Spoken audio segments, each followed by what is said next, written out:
आणि त्यानंतर उच्च स्तरामधल्या प्रश्नामध्ये घेतलेले की वनस्पतीचे अवयव सांगून तो त्यांचे स्पष्टीकरण करतो। तर यामध्ये जे ब्लूमच्या श्रेणीमध्ये त्याचे ज्ञान, आकलन, अभिरुची आणि उपयोजन यामध्ये या प्रश्नावरून या क्षमता त्याच्यामध्ये निर्माण होतात। प्रश्न प्रकार आहे लघुत्तरी, दीर्घोत्तरी आणि वस्तुनिष्ठ। त्यानंतर 7वा वर्ग घेतलेला आम्ही विविध वनस्पतीमधील औषधी वनस्पती ओळखतो। हा 7व्या वर्गाचा एक टॉपिक घेतलेला आहे। त्यामध्ये निम्न स्तरामध्ये विचारलेलं आहे की विविध औषधी वनस्पतींची नावे सांगा। त्यामध्ये तो वेगवेगळ्या वनस्पतींची जे त्याला माहिती आहे ते तो नाव सांगेल। हा निम्न दर्जाचा आहे प्रश्न। त्यानंतर वेगळा शब्द ओळखा। यामध्ये त्याला दिलेला आहे की वेगळ्या शब्दामध्ये ओळखायचा आहे। जास्वंद, गुलाब, कडुलिंब आणि झेंडू असं एक त्याला क्वेश्चन दिलेला आहे। त्याच्याबद्दल त्याला वेगळा शब्द ओळखायचा आहे। तो ओळखेल की कडुलिंब ही एक औषधी वनस्पती आहे आणि बाकीचे जे नाव आहे ते फुलं झाडांची नावं आहेत। त्यानंतर दुसरं दिलं आहे केळी, सफरचंद, चिकू आणि हळद। तर हळद पण ही औषधी वनस्पती आहे। आपण जरी काही कापलं लागलं तर आपण त्याच्यामध्ये हळद याची चटणी म्हणून वापरतो।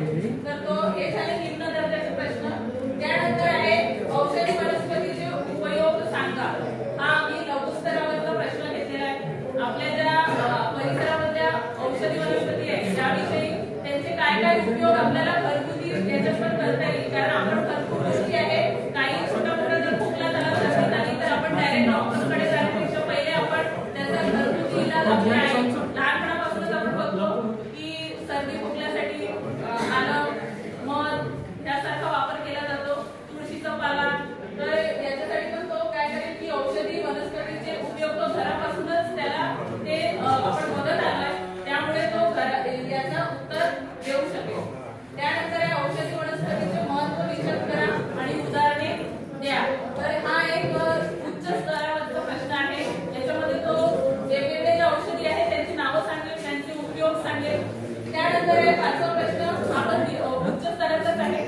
पारंपरिक औषधी वनस्पतीचा वापर हा जगात वाढत आहे, यावर तुमचे मत स्पष्ट करा। तर आपल्या इथे आजकाल ॲलोपॅथीपेक्षा आपण आयुर्वेदिककडे जास्त वळत आहोत।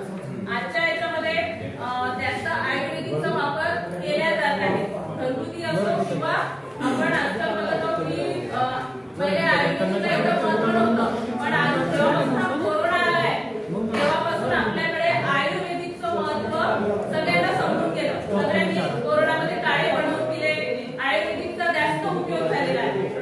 म्हणजे याच्यामुळे जगामध्ये आयुर्वेदिकचा वापर म्हणजे पारंपरिक ज्या औषधी आहे याचा वापर वाढला आहे। तर यावर विद्यार्थ्यांना महत्त्व द्यायचे आहे। का बरं वाढला आहे, कसं वाढला आहे आणि त्यांचे काय मत आहे। तर हा दीर्घोत्तरी प्रश्न आहे उच्च दर्जाचा। तर याच्यामधून आम्ही ज्ञान, आकलन, उपयोजन आणि अभिरुची हे क्षमता त्याच्या विकसित होणार विद्यार्थ्याच्या। आणि प्रश्नाचा प्रकार आहे